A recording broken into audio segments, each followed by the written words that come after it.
자, 질문지가 한 20여 장 들어왔는데요.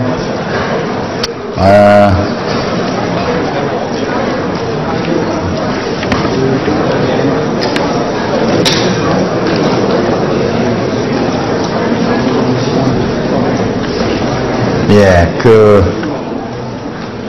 이게 뭐죠? 전기전자 컴퓨터.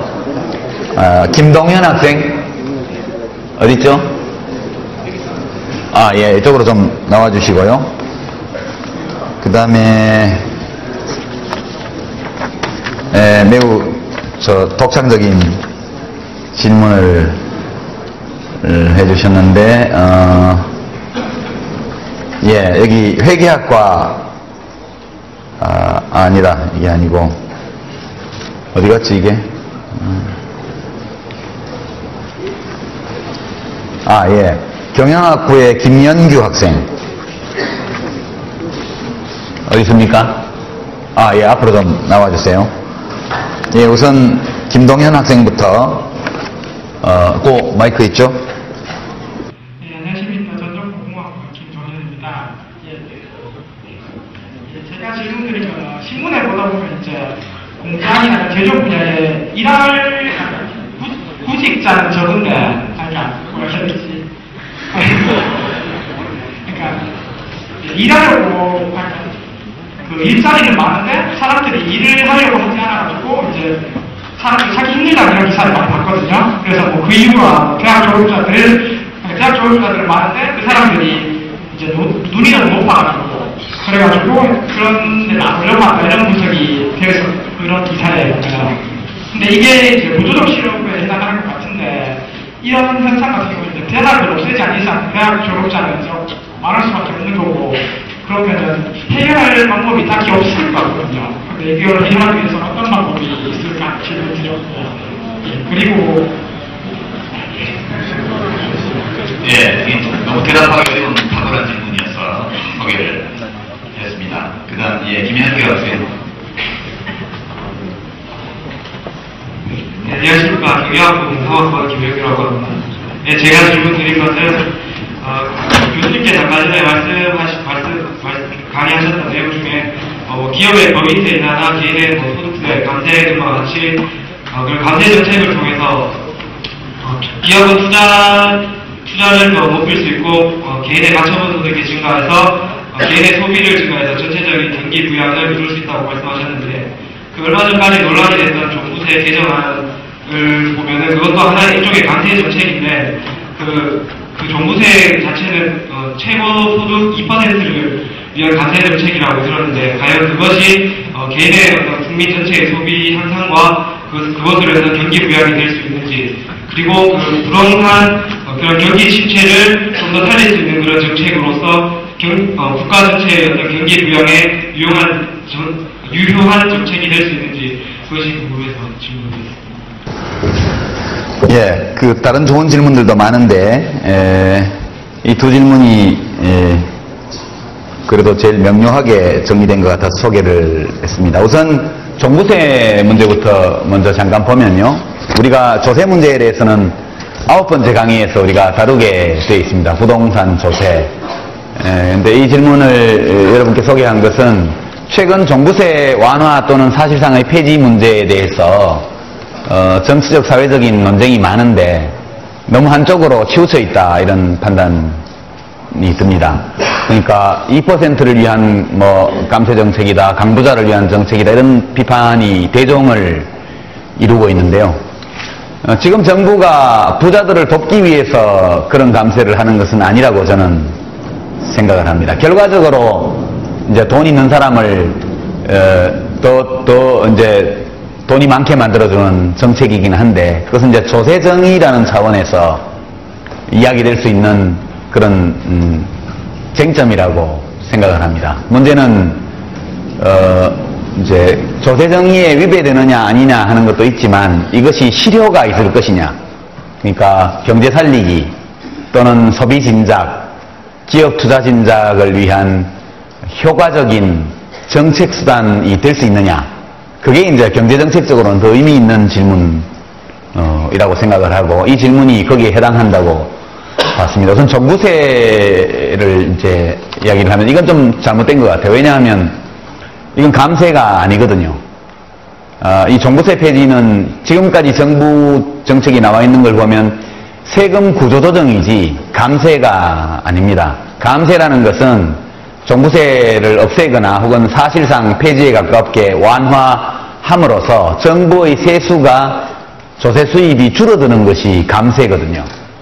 지금 정부가 내놓은 방침을 보면 종부세는 사실상 최저 그 가격을 9억으로 올리고 뭐 등등 세율을 낮추고 이렇게 해가지고 약 2조 8천억 내지 9천억 정도 작년에 세입이 있었습니다. 종부세 2조 8천 몇백억으로 제가 기억하는데 금년도에도 아마 집값이 좀 떨어지긴 했지만 그 비슷하게 종부세 수입이 있지 않을까 이렇게 생각을 합니다. 근데 그거를 이제 1조 원도 안 되는 수준으로 지금 감세를 하는 거거든요. 근데 그냥 감세가 아니고 일반 재산세의 과표를 인상해서 종부세 완화에 따라서 예상되는 세수 감소를 메꾸겠다 하는 게 지금 정부 방침입니다. 그러니까 종부세로 거치던 것을 재산세를 일반적으로 인상해서 같은 액수의 돈을 거두겠다는 뜻이거든요. 그러니까 이거는 감세가 된 것이 아니고 세금 서로 다른 조세 사이의 구조조정이 이루어진 거죠. 국민이 내는 세금은 똑같습니다. 액수가. 만약 똑같이 맞춘다면. 내는 사람이 달라지죠. 그러니까 재산세, 보유세의 조세 부담 방식을 바꾼 거죠. 그러니까 과거에 2%의 재산이 많은 국민들만 내던 세금을 재산세 과표 인상을 통해서 이제 집이나 부동산을 갖고 있는 모든 사람들이 다 좀씩 내게 하는 거니까 실제로 감세는 아니고 이제 그 세입 구조 조정에 해당되는 거니까 감세 효과는 없다. 뭐 있더라도 약간 있거나 혹은 지금보다 못하거나 그럴 가능성이 많이 있습니다. 이게 이제 첫 번째 종부세 지금 완화안의 감세안으로서의 문제고요. 두 번째는 이게 조금 더 심각한 문제를 안고 오는 거는 부자들은 소비를 많이 하기는 하지만 아까 한계 소비 성향은 소득이 증가할수록 낮아진다고 그랬죠. 월소득 200만 원인 사람은 180만 원을 소비할지 모르지만 월소득이 2천만 원인 사람은 1,000만 원도 소비하기 힘들거든요. 그러니까 소득이 높으면 높을수록 소득 중에서 소비에 쓰이는 몫은 비중이 줄어들게 되어 있습니다. 이것이 일반적인 상황이거든요. 부자들의 세금을 깎아주고 보통 사람들의 세금을 좀씩 늘려놓을 경우에 보통 사람들의 소비 성향이 부자보다 더 높거든요. 이것은 거꾸로 소비를 줄일 가능성이 더 많다. 이런 점이 하나 우려되고, 또 하나는 이제 종부세, 기존의 종부세의 사용처와 관련된 문제인데요. 여러분이 아시는 것처럼 종부세는 이 시가 6억, 공시지가 6억까지는 일반 재산세를 적용을 하고 6억이 넘는 부분에 대해서 누진적으로 종부세를 적용하도록 그렇게 돼 있지 않습니까?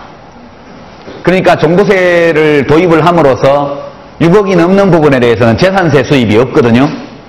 그러니까 각 지방자치단체가 그전에 6억이 넘는 가치 부분에까지 재산세 물리던 것을 못 물리게 됐죠. 그래서 재산세 감소분을 보전해 줍니다. 종부세 수입 중에서. 그게 이제 약 2조 8천억 거친 중에서 한 1조 원 가까이가 버블 세븐 지역, 주로 서울, 인천, 경기 지역에 종부세 대상 주택이, 토지나 주택이 많이 있는 지역의 토지주택 소유자들이 낼 재산세가 안 거치니까 그거를 지방자치단체에 보상해 주는데 약 3분의 1 정도를 썼고요. 나머지 1조 한 8천억 원 내외에는 서울, 인천, 경기를 제외한 나머지 지역에 종부세 교부금으로 나눠줬거든요. 그러니까 서울, 인천, 경기를 빼고 나면 우리나라에서 그 시군구 숫자가 한 250개 내외, 제가 지금 정확하게 숫자를 모르겠는데 240 몇 개 될 겁니다. 서울, 인천, 경기를 빼고 나면 그게 한 150개 정도 남을 텐데 150개 시군구에 종부세 교부금을 다 나눠줬거든요. 근데 이제 나눠줄 때 그냥 인구 비례로 나눠준 게 아니고 이제 고령 인구가 많은 지역, 또 기초생활보장제도 수급자가 되는 빈곤층이 많은 지역, 또는 뭐 시설아동이 이 부모하고 떨어져 사는 시설아동이 많은데, 장애인이 많은데, 그래서 사회복지 수요가 많은 지역에 더 많은 돈이 가도록, 또 재정 자립도가 취약한 자치단체에 더 많은 돈이 가도록 그 종부세 교부금을 그렇게 설계를 했습니다. 근데 사회복지 수요를 웨이트를 비중을 한 40% 정도 준 걸로 제가 지금 기억을 합니다. 제가 그것 때문에 행자부 장관하고 정책협의를 여러 번 했는데, 복지부에서는 50%를 적용하자 이렇게 주장하다가 하여튼 타협해가지고 40%인가 그렇게 했던 걸로 제가 기억이 나는데, 그러니까 가난한 지방자치단체일수록 부자 동네에서 낸 종부세를 많이 나눠받게 돼 있는 구조입니다. 그게 이게 이제 한나라당에서 말하는 말뚝박기 대못을 박아놓은, 그저 없앨라고 그러니까 지방자치단체의 반발이 심하죠. 제가 최근에 본 보도로는 울릉군 하나가 내년도에 예정대로 되면 110억 원 정도의 종부세 교부금이 감소한다고 그럽니다. 감소분이. 포항시 같이 재정자립도가 튼튼한 곳에서는 한 70억 정도 내외. 대구의 구가 몇 개죠? 10개 구 정도 되나요? 10개 정도, 7개인가요? 7개면 그게 이제 한 1조 8천억 원이 150개 시군구에 나눠지면 평균에서 한 130억 정도 되겠죠, 1년에? 그럼 대구에 뭐 7개 구가 있으면 한 1,000억 원 정도 되지 않겠습니까? 그럼 한 1,000억 원 정도의 종부세 교부금이 없어진다.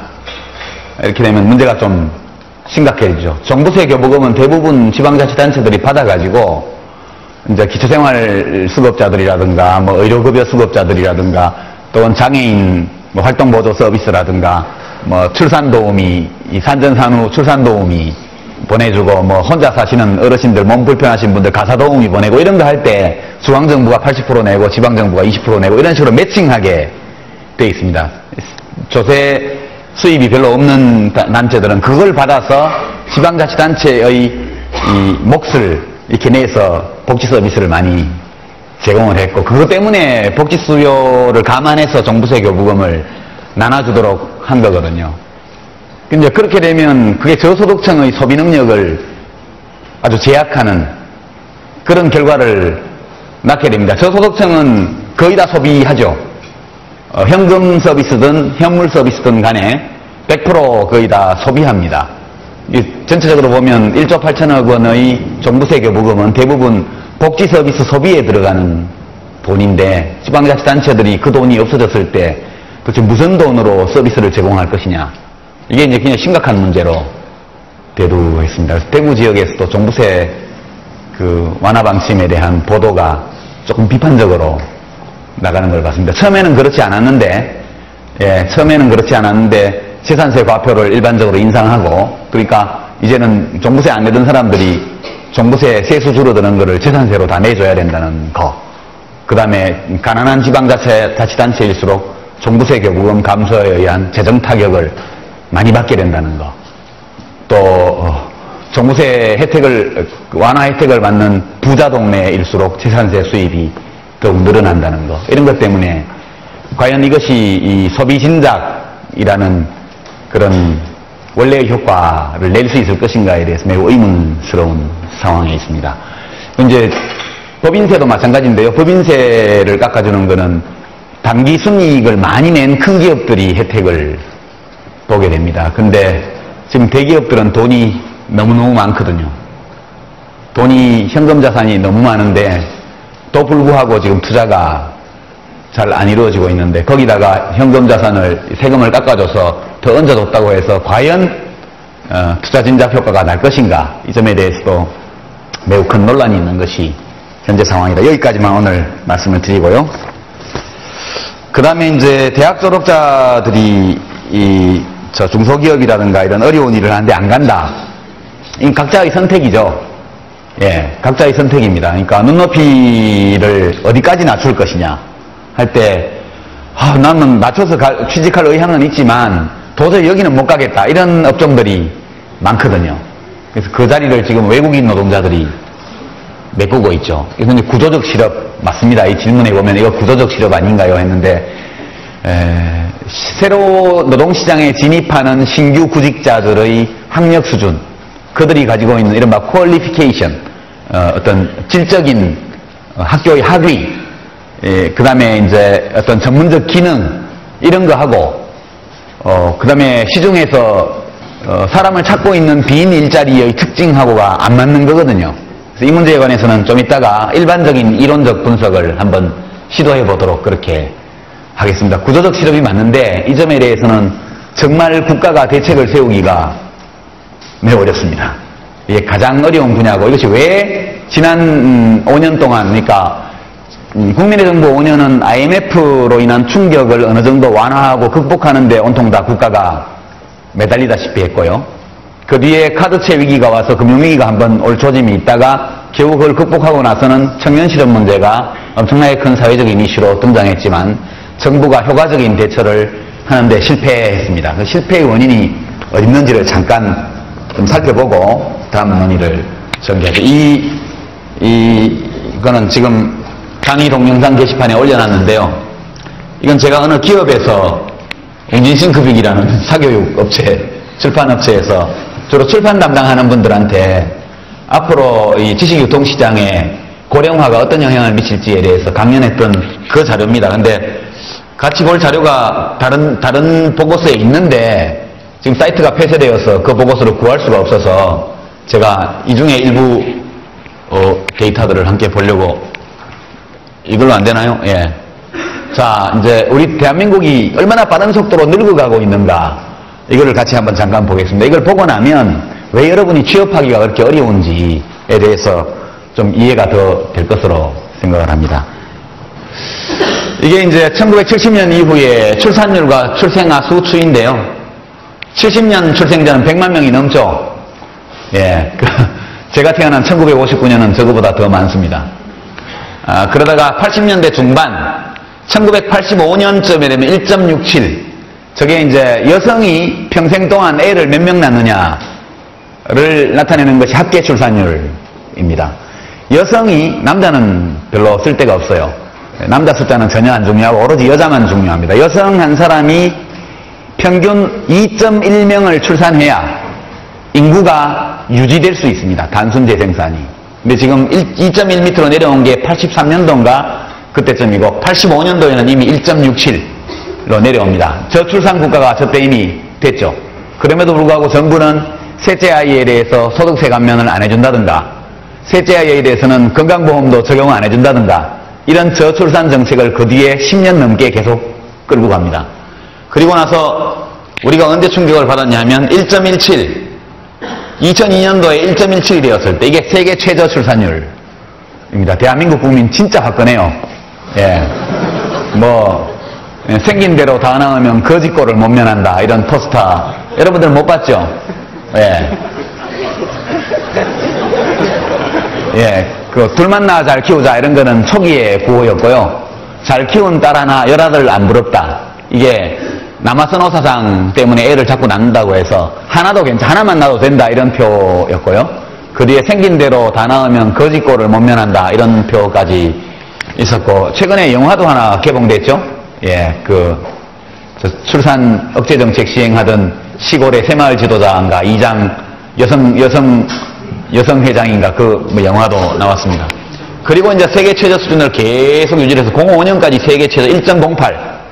이게 적정 출산율의 절반 수준으로 내려왔고요. 이게 이제 여기 지금 데이터가 없는데 2006년, 2007년에 올라갑니다. 쌍춘년 효과 뭐뭐 해가지고, 예, 황금돼지해 뭐 이래갖고 1.30까지 지금 왔습니다.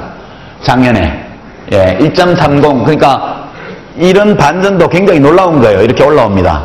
이 데이터를 새로 해야 되는데, 말씀드린 것처럼 업데이트도 안 돼 있고, 지금 사이트도 닫혀 있고, 그래서 1.30, 2001년 수준까지 회복을 했습니다. 작년까지. 온갖 캠페인을 다 하고, 예, 그렇게 해가지고.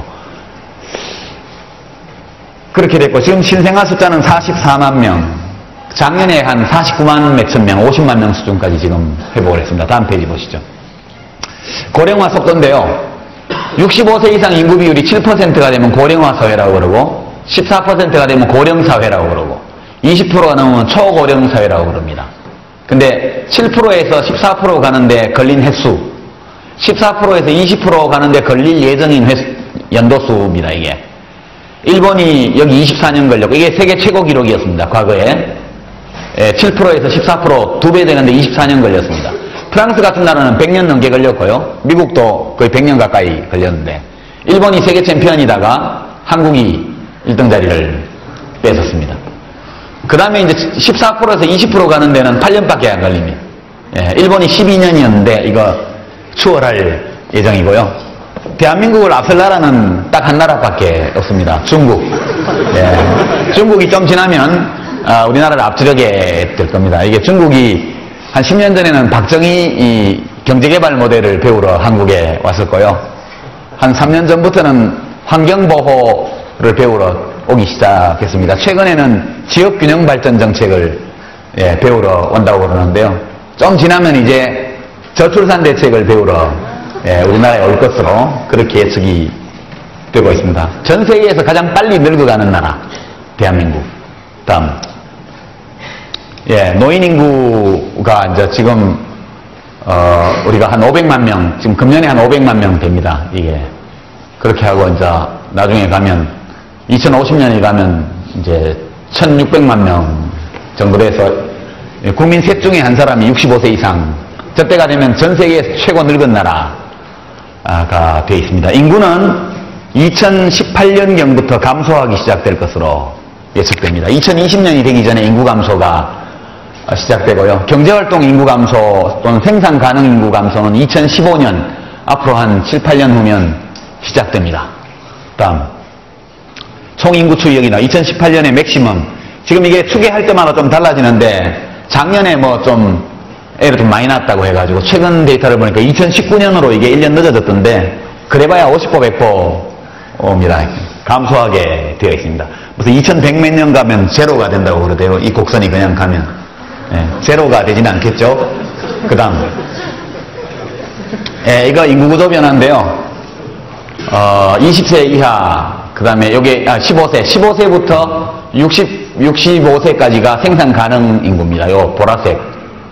요 보라색 25세에서 54세. 요거는 이제 요거는 핵심 생산활동 인구고 15세에서 64세까지가 대체로 노동할 수 있는 나이로 보고 65세 넘으면 은퇴한 걸로 간주하는데요. 보시면 아까와 같은 도표입니다. 이때 되면 15세에서 24세는 여기밖에 없고, 그죠? 65세 이상은 그 한 4배가 5배 가까이 됩니다. 그러니까 길거리에 낮에 다니면 길 가는 사람들 중에 한 3사람 중에 2사람은 할아버지 할머니인 세상이 되는 것이죠. 다음.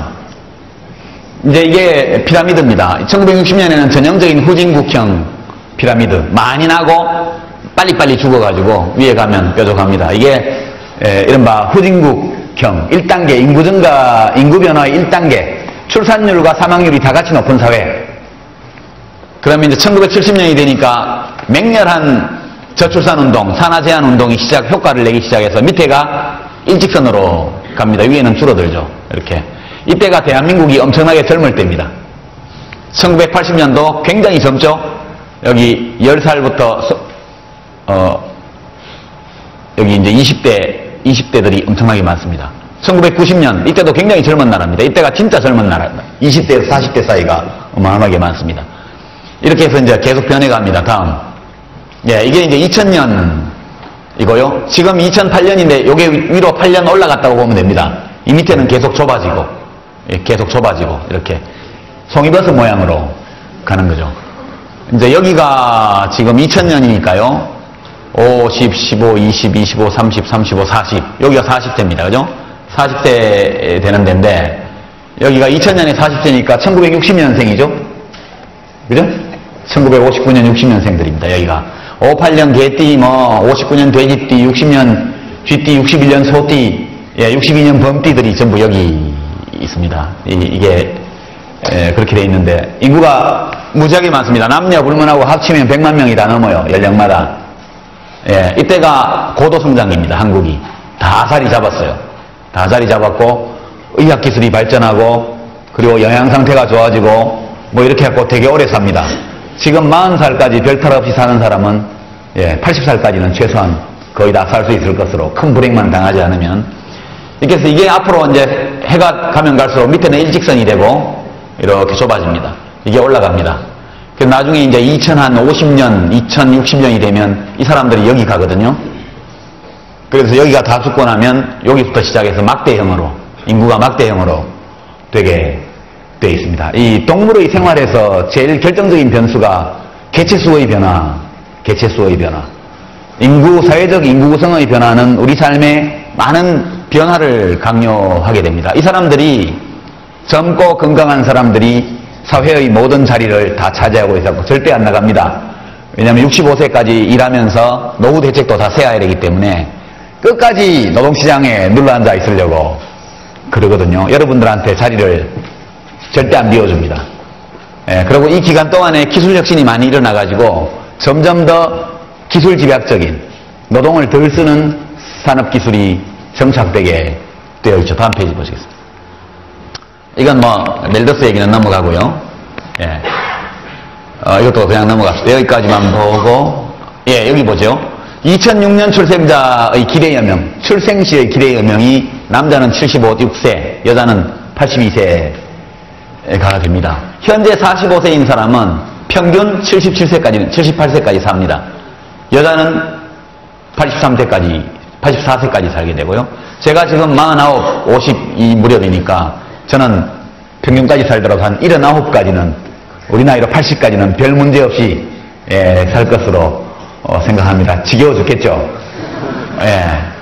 그 다음에 이제 이런 질병을 예방하고 건강한 생활 습관을 유지한다면 앞으로도 남자 11년, 여자 6년 정도의 수명 연장을 기대할 수 있는 걸로 됩니다. 이건 무지무지하게 상상하기 어려운 일들인데요. 다음 보시죠. 영향, 그 다음, 예. 저출산과 인구 고령화로 노동력 공급이 감소하면 경제 성장률은 내려가게 되어 있습니다. 지금 OECD 전망에 따르면 한국은 21세기 전반기 50년 동안 연평균 성장률 2.9%, 이것도 세계에서 제일 높은 수준입니다. 2.9%로 예측하고요. 예, 이제 앞으로 노년 부양비는 젊은 사람, 일하는 사람과 노인의 비율인데 지금은 젊은 사람, 일하는 사람 지금 한 7명이 노인 한 사람을 부양하는 시스템입니다. 이때 가면 일하는 사람 3명이 노인 2사람을 부양해야 되는 사회가 됩니다. 여러분이 노동시장에 진출해가지고 활동하게 될 2020년, 이때가 되면 5명이 1명, 21%니까, 예. 여러분들이 2050년이 되면 되게 환갑이 지나고, 예, 이제 65세 근처에 가게 되는데, 그때 여러분 자식들한테 엄청나게 신세를 질 가능성이 있기 때문에 노후 대책을 무지하게 잘 세우셔야 됩니다. 다음.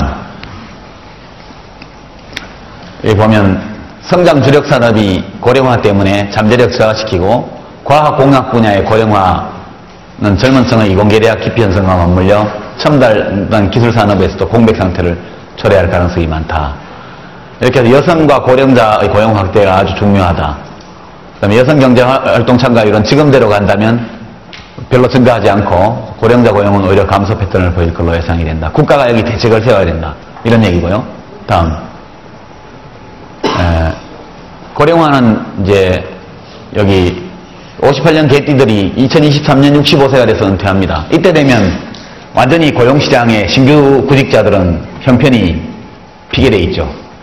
예, 지금 2000년, 2001년생들이 노동시장으로 진출하는 시점이 되면 이제 직장을 골라서 가게 되는 시대가 됩니다. 1년에 수십만 명씩 퇴직하고, 그리고 이제 노동시장에 진입하는 아이들의 숫자는 그보다 더 적은, 그 이전에 대학들은 구조조정 태풍에 휩쓸리게 돼 있죠. 지금 이미 앞으로 한 10년 정도 지나면 전체 대학에 진학하려는 사람의 숫자보다 대학의 정원이 훨씬 더 많은 상황, 굉장히 큰 격동이 예고되고 있습니다. 실버 산업이 굉장히 증가할 걸로 지금 예측이 되고요. 다음. 이런 것들은 그냥 제목만 읽어보십시오. 예. 이건 이제 됐고요. 이 보고서는 됐고, 그 다음 보고서. 이제 지금 여러분 이거 보시면서 어떤 느낌이에요? 야, 이게 장난이 아니구나. 예. 강제로 지금 일자리를 만들 수도 없고, 일하고 있는 30, 40대를 쫓아낼 수도 없으니까 20대들이 지금 비집고 들어갈 틈이 없어요. 그렇습니다. 그러니까, 이거를 단기간에 어떻게 할 방법이 없으니까 아이디어가 나오는 게 무슨 청년 프론티어 이래가지고 뭐 해외로 10만 명을 내보내자. 예, 그것도 저는 좋은 방법이라고 생각합니다. 예, 그 해외 경험도 쌓고 국가가 좀 뒷받침해가지고 이제 평화봉사단도 나가고 뭐 국제기구에 봉사도 가고 뭐 워킹홀리데이도 가고 뭐도 가고 하여튼 지금 국내에서 자리가 없으니까 하여튼 빨리 나가는 것도 좋은 방법 중에 하나일 수 있죠. 국가가 좀 내보내는 거. 인턴십 제도, 기업들이 정식 고용은 아니지만 1, 2년 정도 청년들을 인턴으로 고용해서 임금비의 한 절반 이상을 국가가 부담해 준다든가 이런 정책들이 나오고 있지만 그런 규모의 정책을 가지고는 이 점증하는 이 말하자면 청년 실업의 압력 이렇게 대처하기에는 역부족이다 그렇게 생각을 합니다. 이 문제 때문에 여하튼 대통령한테 엄청 장관들이 야단을 맞고 그래서 그 위원회 공화국이라고 욕을 먹었던 참여정부의 위원회 중에 하나인 사람입국 일자리위원회에서 각 부처 장관들을 끌고 모아가지고 대책을 세우라고 이렇게 해서 여러 번 회의를 한 끝에 현재로서는 이런 정도의 대책밖에 없을 것 같다. 이렇게 해서 낸 것이 이 보고서입니다. 이게 2006년 4월 26일 제가 장관 부임하고 나서 2달 반 후에 보고 드린 건데요. 부임하자마자 저거 만드느라고 죽을 뻔했습니다. 예, 근데 한번 여러분이 대통령 입장에서 한번 보고를 받아보시죠. 마음이 답답할 겁니다. 예, 다음.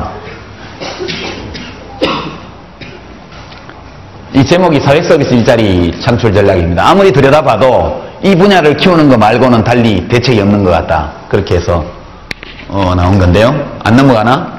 예, 넘기고요. 정책 발전 과정. 예, 이제 이게 보고할 때 이 정책이 어떤 정책입니다. 무엇에 관한 겁니다를 보고하는 겁니다. 이게 이제 처음으로 IMF 이후에 공공근로사업 현장에서 사회적 일자리라는 걸 논의를 시작을 했고요. 그전에는 이런 용어조차가 없었습니다. 취로사업 이런 거밖에 없었죠. 예.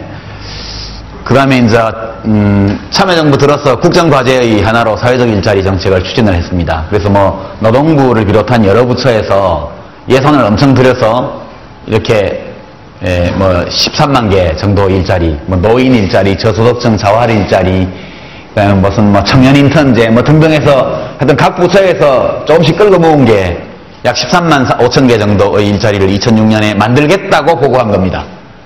근데 이만큼은 못했고요. 나중에 결과를 보니까 한 12만 개 정도는 했던 것 같아요. 이게 이제 좌파 정책이라고 욕도 많이 얻어먹었는데요. 정부를 자꾸 키운다고. 하여튼 이 정도 이렇게 2006년가 이거는 그 당시에 예상치입니다. 그 전년도에 7만 개밖에 안 되는데 2배를 하겠다고 보고를 한 거죠. 대통령이 약간 미심쩍은 표정으로 이 데이터를 보셨던 기억이 납니다. 너네 정말이야? 이렇게 작년보다 2배를 한다는 게 가능해? 뭐 이런 것이죠. 참가 부처도 점점 늘어납니다. 이렇게 했는데 이런 것 가지고는 좀 어렵겠습니다 하는 게 이제 이 발전 과정을 보고한 이유입니다. 다음.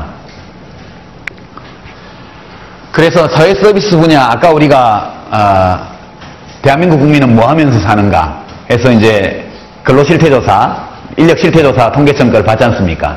거기 보면 사업서비스업하고 사회서비스업이 증가하고 있지만 속도가 느린 걸로 나왔습니다. 그래서 사업서비스업 쪽은 이제 활성화 대책이라고 세워가지고 그 당시 재경부 중심으로 이제 고급 서비스업을 키우는 전략을 발표를 했고, 사회서비스 분야는 각 사회부처들이 모여서 머리를 짜내서 이 보고를 준비를 하게 됩니다. 그래서 04년도에 처음에 일자리 창출 보고를 사회정책수석이 대통령한테 했는데 2년 동안 별 진도가 안 나갔던 거죠. 말만 있고. 그래서 이제 보고만 맨날 하고 2년 전하고 달라진 게 뭐 있냐 이런 꾸지람을 그날 들었습니다. 그리고 이제 서비스산업 경쟁력 강화 추진 방안은 05년도에 발표를 했는데 이때 이 속에 사회서비스가 처음으로 들어가 있었고요. 이걸 본격화하기 위해서 06년 4월에 사회적 기업 지원법이라는 것을 노동부에서 만들어가지고 국회로 보냈는데 영 처리를 안 해주고 있었습니다. 근데 이 06년 하반기에 국회에서 통과가 됐습니다. 이거는 이제 기존의 복지법인이나 비영리법인 쪽에서 사회적 기업으로 등록하고 이제 기업 활동을 하면 세제 혜택이라든가 등등 여러 가지 혜택을 줘가지고 그거를 이제 도와준다. 고용을 늘리게. 그 대신 이 사회적 기업으로 등록하면 그런 국가 혜택을 받는 대신에 이익이 나는 것을 일정 부분 이상 재투자하도록 그렇게 하는 법입니다, 이게. 그래서 이제 법적 기초는 이 보고 이후에 만들어졌고요. 그리고 이제 기본 개념도 모호하고 정책 지향도 불투명하다. 그래서 종합적 추진 전략이 없다. 이런 이제 평가를 받아서 이 보고서를 준비하게 됩니다. 다음. 이제 개념 정리부터 해야죠. 개념 탑재가 중요합니다.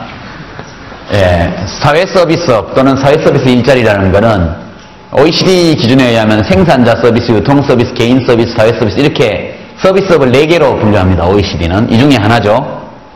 한국 표준산업분류상으로는 뭐 여기저기 흩어져 있습니다. 공급 주체는 정부도 하고 민간기업도 하고 제3섹터라 그래서 이게 비영리법인, 예, 시민단체 이런 데들입니다. 이건 넘기고요. 지금까지 보면 사회복지 서비스 뭐 이런 것들은 국가가 직접 공급하는 게 일반적이었습니다. 근데 그렇게 하려니까 국가가 계속 공무원을 고용을 해야 되고, 안 그래도 공무원 수 늘어났다고 엄청나게 욕을 먹는 판국에 주로 교사, 119, 경찰이 늘었거든요. 지난 5년 동안.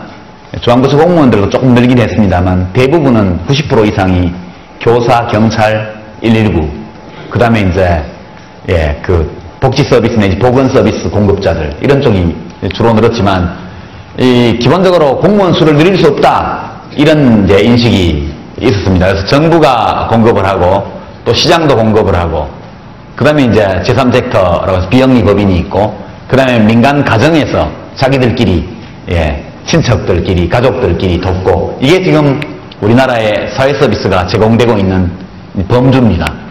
그래서 이 사회적 기업은 요 제3섹터 혹은 시장 영역에서 사회적 목적을 추구하고 자체 수익 구조를 갖추고 재화 서비스를 생산 제공하는 조직이다. 그래서 국가가 펌프에서 물 뽑아낼 때 처음에 한 바가지만 벗고 펌프질을 하면 그 다음부터 물이 계속 나오죠. 그런 것처럼 초기에 재정 투자를 좀 해주면 민간에서 혹은 제3섹터에서 기업이 형성되어서 사람들을 고용할 것이다. 그리고 그 서비스가 전부 다 국민들의 삶의 질과 관련된 거기 때문에 일반 국민들의 생활의 수준도 올라가게 된다. 이렇게 이제 규정을 하게 됩니다. 다음. 이건 뭐 개념 설명이니까 여러분이 나중에 참고하시기 바랍니다. 다음. 이게 이제 재밌는 건데요. 1인당 GDP와 사회 서비스 고용 비중입니다. 이게 이제 한국이 지금 18,000불, 그때 우리가 보고할 때 17,000몇백 불이었기 때문에 18,000불을 가정을 하고, 현재 한 10%에 좀 못 미치는 정도의 사회 서비스 고용 비중. 이게 굉장히 높이 평가되어 있죠. 이게 이제 일부 공공 분야에 직접적으로 고용되어 있는 사람들까지 포함할 때 그렇습니다. 아까 우리가 그 통계청의 인력 실태 조사에서 본 거를 보면 한 4% 내외 수준밖에 안 되죠. 그러나 그 분류에서 다른 데 속해 있던 것까지도 이 사회 서비스에 넣을 수 있는 것들을 다 포함하면 되게 점유비가 한 7, 8% 수준 이 정도 되는 걸로 봤습니다. 그래서 되게 이걸 지표를 조사를 해보면 이거 리그레션, 회귀 분석이라고 그러는데요. 각 점들 사이에 가장 가까운 직선을 그으면 대체로 이렇게 됩니다. 그래서 선진국들이 보면 1인당 GDP와 GDP가 증가하는 과정에서 사회 서비스 고용 비중이 계속 올라갔습니다. 그래서 이게 자연스러운 추세라고 보고, 이걸 못 따라가게 되면은 충분한 일자리를 만들 수 없다. 이런 이제 관념이 성립되는 것이죠. 국민소득이 높을수록 사회 서비스 고용 비중이 증가하는 것이 일반적인 추세다. 다음. 업종별 취업계수를 보면 10억 원을 투자했을 때 몇 명 고용할 수 있느냐, 이걸 보는 겁니다. 이걸 보면 제조업 일자리가 왜 줄어드는지 알 겁니다. 10억 원 투자했을 때 24명. 사업 서비스는 굉장히 고부가가치인데 20명. 제조업에 비해서 사업 서비스업은 1인당 생산성이 10배가 넘는다고 그랬죠. 10배 넘게 번다는 뜻입니다, 사람들이. 근데 취업 유발 계수는 비슷하죠? 비슷합니다. 그러니까 저부가가치이고 동시에 취업 계수도 굉장히 낮습니다. 유통 서비스는 조금 높고요. 제일 높은 게 개인 서비스입니다. 이거는 식당, 미장원, 무슨 요즘 같으면 네일아트, 예? 그런 거 포함해서 무슨 가사도우미 등등 이런 개인 서비스인데 이게 적은 자본과 많은 노동력이 결합하는 서비스업이죠. 그 대신 질은 낮습니다. 일부 높은 것도 있지만. 그 다음에 사회 서비스인데 이걸 빼고 나면 압도적으로 그 취업 개수가 높은 분야가 사회 서비스다 이렇게 되겠습니다. 다음. 임금 수준을 한번 보죠. 보면 임금 수준도 상대적으로 높은 편입니다. 여기. 그죠? 사업 서비스만은 못하지만 보건 및 사회복지 사업이 임금 수준 자체는 상당히 높은 편이고요. 업종별 말하자면 전문대들 이상의 고학력자 비율도 사회 서비스가 제일 높습니다. 예, 그렇고요. 다음. 그는 여성 취업자들에게 특히 좋은데요.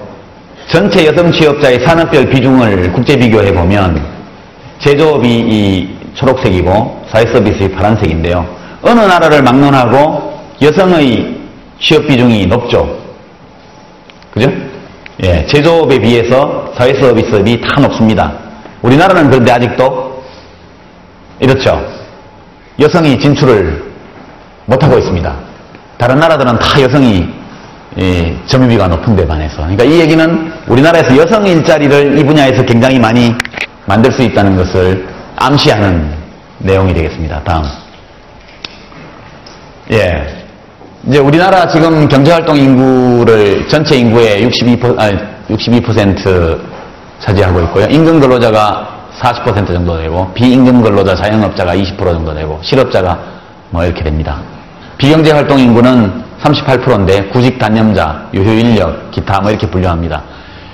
사회서비스 일자리를 창출하면 자영업자들을 상당 부분 임금 근로자로 끌어들일 수 있다 이렇게 보는 겁니다. 우리나라 자영업자 비중이 거의 30%에 해당하고 그게 일반 선진국의 4배 또는 3배로 높기 때문에 이 자영업의 몰락 또는 이 자영업에 종사하는 영세 자영업자들의 빈곤 이런 것들이 굉장히 큰 문제입니다. 이게 IMF 이후에 엄청 늘었거든요. 직장에서 퇴직하고 나서 해고당하고 나서 있는 돈 없는 돈 끌고 모아서 창업을 하고 동네에서 조그마한 가게를 해서 또 망한 사람들이 굉장히 많습니다. 이렇게 자영 비중이 높아가지고는 이게 대책이 안 쓴다 이렇게 해서 이쪽으로 좀 이 분야를 창출함으로써 이분들이 취직할 수 있는 부분도 좀 만들어주겠다 이런 뜻입니다. 이건. 다음 공급 실태를 한번 보시죠. 이게 이제 05년 현재 통계인데요. 이게 이제 우리가 18,000불 시대에 다른 나라들이 고용 비중이 어땠는가 하고 비교해서 이 비교 데이터를 낸 겁니다. 이렇게 해보면 수요가 점선이고 공급이 노란색인데 지금 교육이 99.2% 충족률을 보이고 있고요. 공공서비스도 충족률이 굉장히 높습니다. 이게 이제 사회 분야, 사회 문화, 환경 분야입니다. 제조업은 빼고 보건의료가 그 중에서도 굉장히 낮죠. 사회복지도 굉장히 낮고 보육도 굉장히 낮습니다. 문화도 마찬가지고. 그래서 우리가 본다면 이 분야, 이 분야, 이 분야 그리고 이제 이 분야까지 포함해서 여기서 굉장히 많은 서비스 부족이 있으니까 이쪽에서 고용이 늘어날 수 있다 이렇게 본 겁니다. 물론 OECD 주요국의 18,000불 시대의 고용구조의 평균과 비교해서 과부족을 내본 것이죠. 만약 산업사회의 발전 과정에 일반적이고 보편적인 그런 변화의 흐름이 있다면 그렇다면 우리가 이제 이런 데이터를 쓸 수 있겠다 이제 그런 겁니다. 교육 서비스는 들어갈 데가 없어요. 지금 이거는 100% 이상 갔을 것 같아요. 예. 다음. 근로빈곤층 경우에는 이제 일해도 근로빈곤층 워킹 푸어라고 해서 일을 하는데도 가난한 사람들을 근로빈곤층이라고 그럽니다. 여기 일자리 지원 사업을 하고 있는데 충족률이 7.8%, 노인들은 100명 중에 한 20명 정도만 원하는 그런 자리를 얻고 있고요. 장애인 보호고용도 15% 내외에 불과합니다. 그리고 국민소득 18,000불 당시 국가별 사회서비스 고용 비중은 지금 아까는 우리나라 것만 봤는데 여기 비교를 하면 영국이 21%, 뉴질랜드 20%, 핀란드 26%, 스페인 17%였는데 한국은 12.7%, 3분의 2 내지 반에 불과하다. 지금 우리 고용 구조가 굉장히 이 사회서비스 분야에 취약하기 때문에 국민의 삶의 질도 떨어지고 일자리의 기회도 적다는 것이 문제의식입니다. 다음. 예, 지금까지 공급이 어떻게 됐느냐. 이제 자기 반성문입니다. 단기 저임금 위주 지원으로 양질의 고용 창출이 안 됐고, 수요조사, 사업점검, 성과관리가 없었고, 자립지향형사업과 취약계층 지원사업이 뒤죽박죽 이래 있었다. 그래서 열심히 하긴 했지만 별로 희망적인 전망이 안 보인다는 것이 이제 이 페이지의 내용입니다. 다음. 각 부처들이 이제 해왔는데요. 지금 이제 그 뭐 때문에 일자리가 이렇게 이 분야에서 부족했느냐, 이걸 보는 겁니다. 이게 이제 OECD 평균을 보면 이게 각 분야의 이 지출, 정부 재정 지출 점유 비입니다. OECD 평균은 이렇습니다. 사회문화 쪽이 압도적으로 높죠. 그리고 이제 산업경제 쪽은 아주 낮고요. 국가 관리하는 일반 행정, 공공행정이 뭐 조금이고, 대부분이 사회문화 지출 쪽으로 쏠려 있습니다. 한국은 산업경제 쪽으로 압도적으로 쏠려 있고, 일반 공공국가 관리는 그런대로 괜찮고, 사회문화 쪽은 아주 취약한 구조를 가지고 있습니다. 국민의 행복도가 낮은 것이 당연하죠. 국가가 해주는 게 사실 별로 없다. 예, 사회복지 지출이라는 게 있긴 하지만 조세를, 직접세를 납부하는 그런 평균 이상의 국민들은 사회복지 서비스를 거의 받을 수가 없고요. 그럼 사회복지 혜택을 받는 하위 15% 또는 10% 내외의 국민들은 아무런 세금도 내지 않습니다.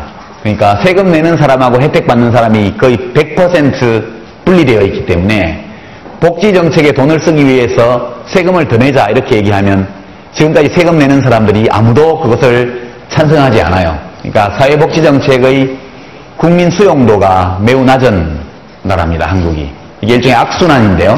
이렇게 되니까 더 많은 조세 부담, 더 넓은 복지 혜택을 주장하는 진보 정당이 지지율이 높아질 수가 없는 것이죠. 우리나라 민주노동당이나 진보신당 같은 경우에 되게 서유럽 이 OECD 국가 같은 경우에는 미니멈 30%, 맥시멈 50% 가까운 지지율을 받고 있습니다만, 우리나라 경우에는 20년 동안 열심히 노력했지만 아직도 10%를 넘는 안정적 지지 기반을 확보하지 못하고 있죠. 역사적인 그런 배경이 있는 겁니다. 우리 조세 구조와 복지 구조가 그렇게 되어 있기 때문에 하여튼 세금 내는 사람들은 복지 정책을 싫어해요. 자기하고 아무 관계가 없으니까. 반면 복지 혜택을 받는 분들은 세금을 낼 수가 없는 분들만 받고 있죠. 이렇게 극단적으로 납세자 부담을 지는 사람과 혜택을 보는 사람이 이렇게 극단적으로 갈라져 있는 나라는 OECD 국가에서 거의 찾아볼 수가 없습니다. 이것은 우리나라의 5대 사회보험을 제외하면 중산층까지 포함하는 보편적 사회복지 서비스 혹은 보건 서비스가 전혀 존재하지 않는다는 것을 말해주는 것이죠. 그리고 이제 공적 사회 지출, 이건 이제 주로 이제 사회문화 분야에 지출되는 공적 사회 지출 비중이 GDP 대비 비중입니다. 이게 보면 17,000분의 시대에 유럽연합에 속한 나라들은 이 정도 됐고요. GDP 대비 사회 지출이 25% 정도 됐습니다. 이때 호주, 뉴질랜드는 뭐 한 20% 좀 못 미치고요. 그 다음에 미국이 낮은 편인데 그래도 한 15% 정도 가 있고, 일본도 미국 못지않게 낮은 편인데 그래도 한 13%, 12%는 가 있는데 한국은 6% 수준입니다. 그러니까 국가가 사회문화 분야에서 하는 일이 별로 없다, 그런 뜻이 되겠습니다. 다음. 두 번째 요인입니다. 그러니까 이게 첫 번째 요인, 공적 사회지출 수준이 낮다는 거. 다음 넘어가 보죠. 이것도 이제 참고 자료인데, 한국이 지금 여기 있습니다. 이게 연도가 좀 더 전에 같은데, 현금 이전 지출 퍼센트. 이거는 이제 현금으로 주는 GDP 대비 비율인데요. 이쪽은 이제 GDP 대비 서비스. 그러니까 현물 서비스. 가서 빨래를 해주거나 청소를 해주거나 병을 치료해주거나 이렇게 현물로 서비스가 가는 거고요. 이쪽은 현금으로 서비스가 가는 겁니다. 우리나라는 양쪽을 다 합쳐도 한 뭐 6% 내외 정도 되겠죠. 근데 여기에 되게 스웨덴, 노르웨이, 덴마크는 현금도 많고 현물도 많습니다. 이렇게 그룹이 이렇게 나눠지죠. 이렇게 나눠지죠. 북유럽이 제일 좋고요. 서유럽. 그 다음에 이제 이쪽은 영국 계통, 영국, 뉴질랜드 이쪽. 그 다음에 이쪽은 이제 북미 쪽하고 일본. 이렇게 되어 있습니다. 한국은 여기 있는데요. 현금 서비스를 늘리면 이쪽으로 가지고 사회 서비스를 강화하면 이렇게 가집니다. 여하튼 우리 쪽은 이렇게 가는 게 좋겠다. 예, 그렇게 지금 이걸 어느 걸 선택하거나 할 때 우리는 서비스 선택으로 간다. 현금보다는 서비스를 하는 게 고용 창출에 낫다. 이런 전략을 그때 검토를 했던 겁니다. 초기 단계에는 공공부문을 통한 서비스 공급 확대에 집중을 하고 뒤로 가면서 비영리기관이나 시장을 통해서 이루어지도록 간다. 이렇게 되죠. 다음. 두 번째 사회서비스 일자리가 부족한 요인이 사회보험 등 사회보장제도 일자리 창출 전략으로서의 인식이 부족했다. 사회보험은 일자리와 직결되어 있습니다.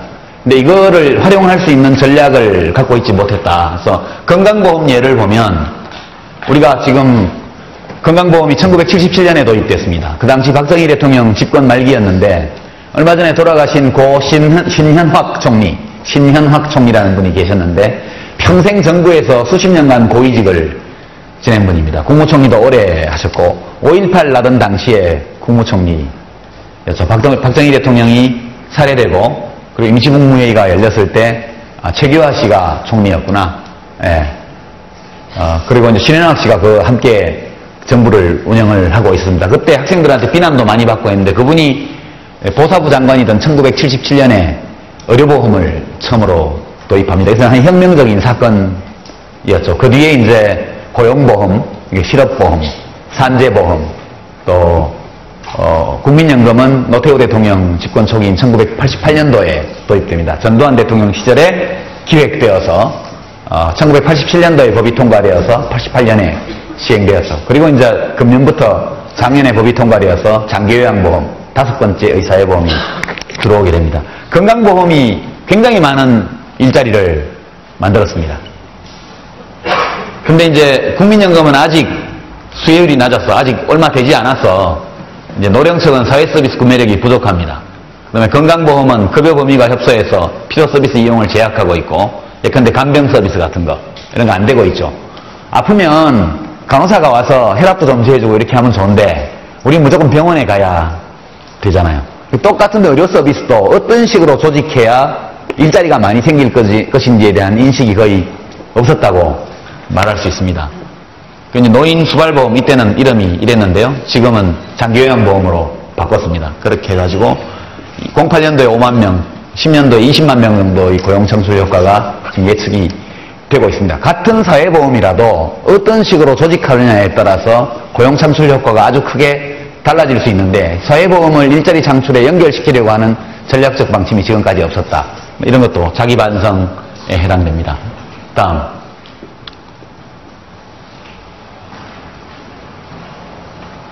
예, 건강보험 이건 지금 보면 병상 증가 수위 병상이 77년도에 20만 개 좀 넘는 수준이다가 지금 한 300만 개 넘었을 겁니다. 아마. 이렇게 15배 30년 동안. 예, 병상 수가 늘어난다는 것은 의사, 간호사, 물리치료사, 엑스레이 기사, 등등 모든 보건의료 쪽에 관련되어 있는 전문 직종의 고용이 증가했다. 그런 이야기입니다. 다음.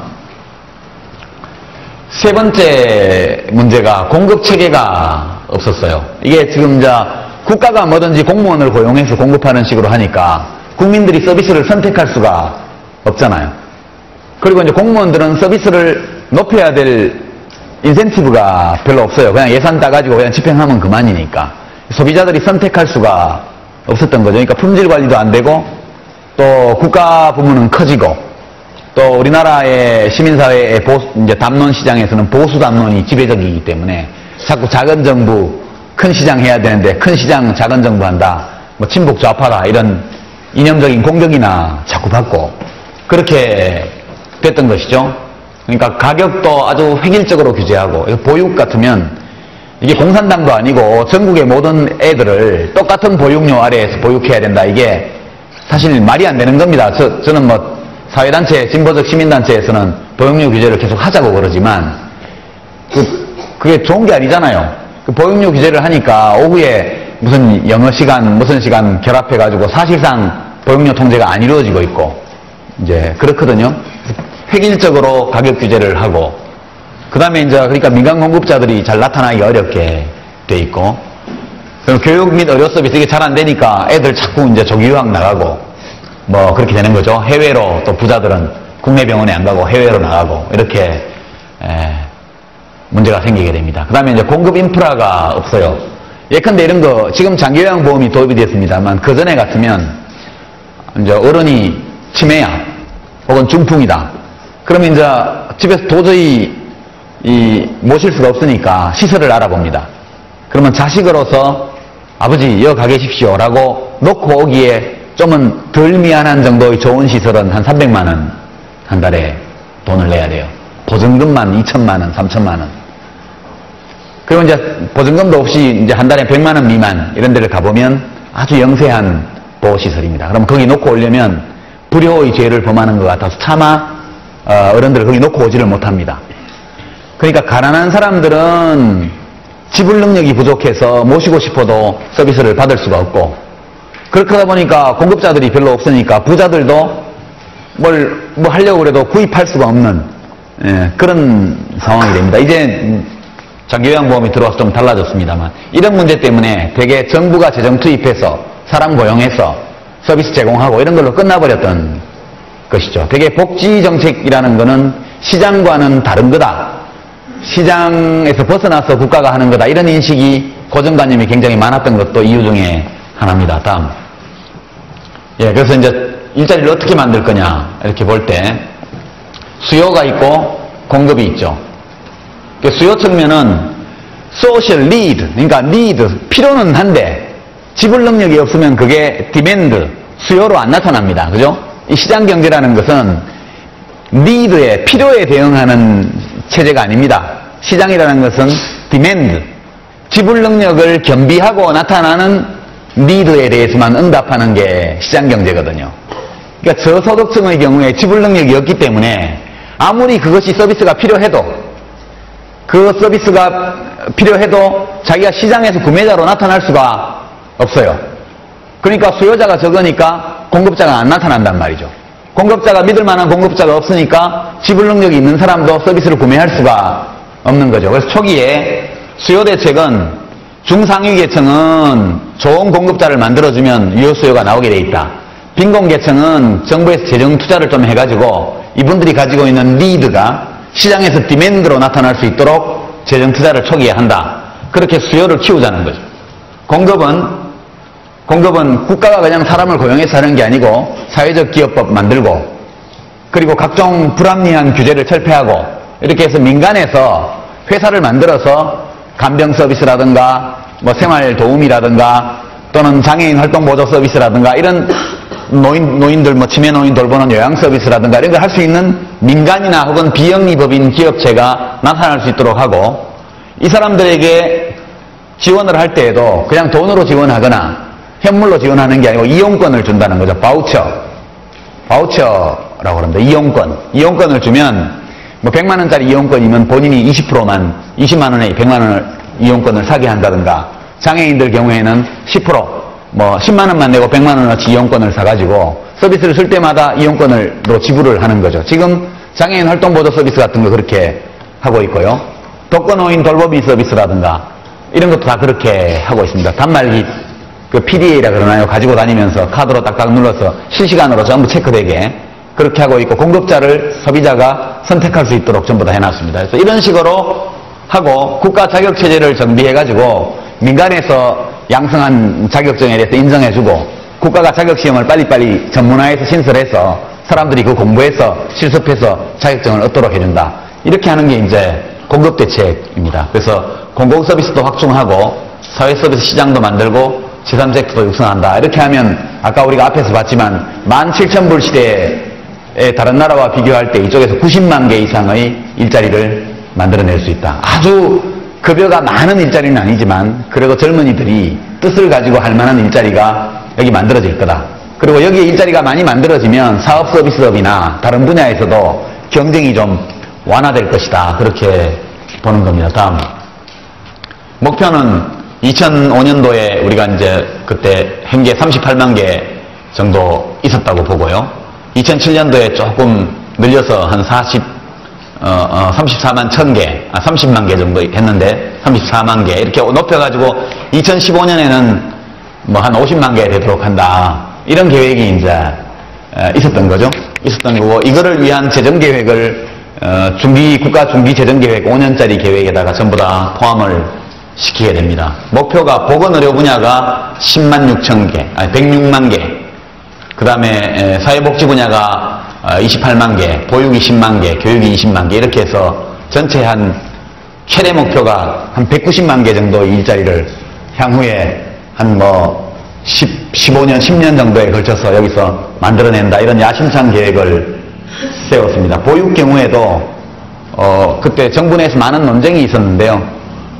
여성부 입장은 보육시설에다가 기본보조금이라고 그래가지고 시설을 지원하는 방식을 지금도 쓰고 있습니다. 근데 이제 제 입장은 그렇게 하지 말고 바우처를 주자, 통합 바우처를. 소득이 낮은 사람에게는 많이 주고 소득이 높은 사람에게는 좀 적게 주고, 애가 첫 번째 애한테서는 조금 주고, 둘째 애한테는 좀 더 많이 주고, 세 번째 애는 또 더 많이 주고, 이렇게 소득 수준과 아이의 숫자에 따라서 서로 다른 양의 바우처를 지급을 하고, 엄마들이 이 바우처를 가지고 미술학원 보내든 공립유치원 보내든 사립 어린이집 보내든 그거 신경 쓰지 말고 그건 경쟁에 맡기자.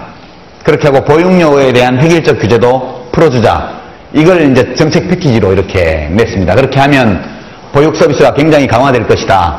그리고 엄마들이 직접 바우처를 받아서 그걸 사용하기 때문에 그건 굉장히 혜택을 받는다는 느낌도 있고, 그래서 여성들이 좀 더 활발하게 아이를 맡길 수 있으면 거기 생기는 일자리도 여성 일자리고 대부분, 또 여성들이 가사일에서 또는 육아 부담에서 많이 해방될 것이기 때문에 아직 선진국에 비해서 굉장히 낮은 수준에 있는 여성의 경제활동 참가율도 올릴 수 있다. 이렇게 해서 보육 분야에 굉장히 치열한 논쟁이 있었고 합의를 못 봐가지고 통합 보육 바우처라는 걸 제도 도입을 그때 못했습니다. 지금 이명박 정부에서 이번에 발표한 거 보니까 통합 보육 바우처를 하겠다 이렇게 지금 나와 있는데, 내년도 예산에는 그게 본격적으로 아직 잡혀있지 않기는 합니다만 하여튼 하겠다고 그러니까 한번 지켜볼 필요가 있다. 이 분야에서 굉장히 많은 일자리가 만들어질 수 있을 것으로 저는 개인적으로도 기대를 하고 있습니다. 다음 전략은 이렇습니다. 시장형, 이건 완전히 민간 시장 쪽에서 공급자가 나타나게 하는 거고, 이제 보편형은 초기에는 정부가 돈을 좀 대주고 나중에 독립하게 만드는 거. 그러면 이제 지불 능력 없는 취약계층에 대해서는 계속해서 정부가 지원하면서 자활을 유도하는 쪽으로 이렇게 정책을 세우게 됩니다. 다음. 예, 이제 이런 것들은 다 복잡한 얘기인데요. 이 구매력 증대를 위해서는 이런 제도를 도입하고, 그 다음에 이제 공급 체계를 정비하고, 이렇게 해서 서비스 과제를 보면 시장형은 주로 의료, 방문 간호 이쪽입니다. 병원, 재가 간병, 집에 찾아가서 간병해 주는 거, 노인 요양 수발 이런 것들이 시장형으로 떠올랐고, 그럼 정부의 지원과 이제 제3섹터, 비영리 단체 이런 쪽 활동이 결합하는 데는 보건소의 방문 간호, 검역, 방역, 식품위생, 산업보건, 농수산물 안전 이런 쪽에 서비스를 할 수 있을 걸로 봤고요.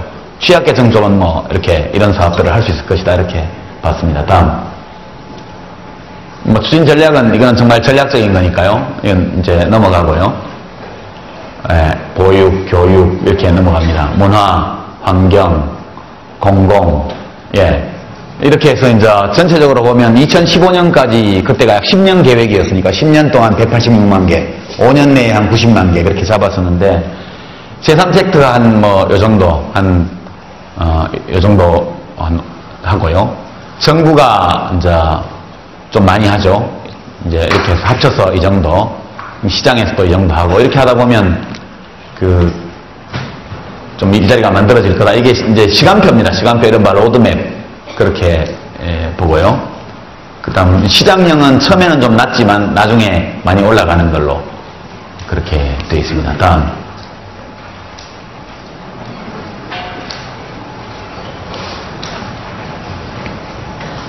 예, 이거는 노동부하고 복지부하고 등등 문화부하고 그 당시 여성가족부하고 잘 상의해서 하나의 체계로 해라 이런 뜻이고요. 다음. 예, 이런 것들도 일자리 분류를 새로 해야 된다. 다음. 그럼 여기 보면 정부가 해야 될 일입니다. 사회서비스업 종사자에 대한 교육훈련 강화, 국가 자격제도 신설, 민간 자격에 대한 관리 강화, 취업 알선 체계 정비 이런 것들이 들어가 있고요. 다음. 예, 이건 이제 앞으로 계획입니다. 이렇게 해서 이날 회의에서 이게 이제 2006년 4월에 보고를 한 건데, 이렇게 하고 나서 이제 본격적으로 사회 서비스 사업을 추진을 하자. 그래가지고 이제 복지부에서도 예산을 좀 많이 받고 이렇게 했는데, 지금 저때 작성한 중기재정계획은 다 파기된 것으로 확인했습니다. 지금 저는 이제 이명박 정부가 딴 거는 몰라도 이것은 정치적으로 별반 편향됨이 없이 이렇게 추진해온 사업이기 때문에 이걸 좀 그냥 받아서 해줬으면 하는 기대를 갖고 있었는데, 최근 발표된 기획재정부인가요? 거기서 발표한 2012년까지의 5년간 중기재정계획안을 제가 어저께 보니까 거의 저 내용이 전부 다 거의 없어진 상태로 나와 있어서, 부활의 기적이 일어난다면 몇 년 후에 다시 한번, 추진해 보는 걸로 그렇게 하고 있습니다. 이 보고서는 여러분이 사이트에 올려놨으니까 찾아보시고요. 원래 여러분에게 좀 이론적인 분석을 해보려고 시도했던 것들이 시간 부족 때문에 못했는데, 그건 다음 기회에 하도록 하겠습니다. 다음 주 주제가 뭔지에 대해서 여러분 기억하십니까? 다음 주 주제는 지식정보화 시대의 지역발전론인데요. 여러분이 다 대구에 있는 대학을 다니고 있고, 저도 여기서 강의를 하고 있어서 이제 대구 시민들이 대구 경제가 왜 이렇게 어렵냐 이런 말씀들을 많이 하세요. 그래서 이제 요새 금년도에 노벨 경제학상을 받은 분이 폴 크루그만 교수죠. 프린스턴인가요? 프린스턴인가? 근데 그분이 진짜 천재거든요. 폴 크루그만은 20대 때 대학원생 때 발표한 논문이 세계를 깜짝 놀라게 할 정도로 유명한 논문을 많이 쓰는 사람입니다. 남들이 책 한 권으로 쓰는 주제를 20페이지, 30페이지짜리 짤막한 논문으로 가볍게 처리해내는, 그러니까 미국 경제학자 중에서도 저널에나 실린 논문들을, 논쟁이나 이런 걸 보면 수준이 완전히 다르다 이런 느낌을 주는 경제학자입니다. 그분이 아직까지도 노벨상을 못 받고 있었던 것이 이상하다 이런 얘기를 벌써 여러 해 전부터 사람들이 했는데, 그분의 공로 중에 하나가 이번에 여러분 보도 보셨겠지만 무역이론과 경제지리학을 결합했다 이런, 일반인들은 잘 모르는 내용들인데, 경제성장, 무역론뿐만 아니라 경제성장론도 경제지리학으로 전부 다 해석을 할 수가 있습니다. 크루그만이 그런 분야에서 선구적인 업적을 남긴 경제학자입니다. 우리는 보통 뉴욕타임즈에 기고하는 거 이런 거 많이 알지만 이론 영역에서 정말 많은 성취를 이룬 사람인데요. 어째서 하나의 국가 혹은 하나의 지역이 경제적으로 풍요로워지거나 혹은 몰락하는가? 도대체 무엇이 특정한 지역, 그것이 국가 단위든 지역 단위든 무엇이 어떤 지역의 경제적 번영과 몰락을 가져오는가? 이런 것들을 한번 보자는 게 목적인데요. 이 분야는 아직 대중적으로 출판된 책도 별로 없고, 저도 공부가 많이 되어 있는 분야가 아닙니다. 관심 있는 학생들은 기사나 이런 걸 한번 검색해 보시기 바랍니다. 키워드를 창조적 계급이라는 키워드로 이렇게 검색을 해보시면 리처드 플로리다, 미국 플로리다주하고 똑같습니다. 리처드 맞나? 플로리다 교수라는 이름이 검색이 될 거고요. 그 사람이 The Rise of Creative Class라 그래서 창조적 계급의 부상, 창조적 계급 이런 제목의 책을 낸 것을 여러분이 확인할 수 있을 겁니다. 관련된 블로그나 이런 데를 좀 검색해 보기 바랍니다. 한 30분 정도 투자하면 여러분이 대체로 이게 뭐라는 거를 알 수 있을 겁니다. 그래서 일반적으로 21세기 지식정보화 시대에 한 지역의 경제적 번영과 몰락을 가져오는 요인이 무엇이며, 우리 대구 경북 지역이 경제적으로 지난 10년, 20년간 계속 내리막길을 걸어왔고 지금도 이렇게 어려운 원인이 무엇인가 이런 것들에 대해서 한번 함께 생각해보는 그런 시간을 가지겠습니다. 여러분 꼭 한번 놀다가 공부하다가 잠시 짬날 때 한번 검색해서 어떤 얘기들이 오가고 있는지를 한번 꼭 살펴보시기 바랍니다. 오늘 늦게까지 수고하셨습니다. 시험 잘 보시고 2주일 후에 만나겠습니다. 예.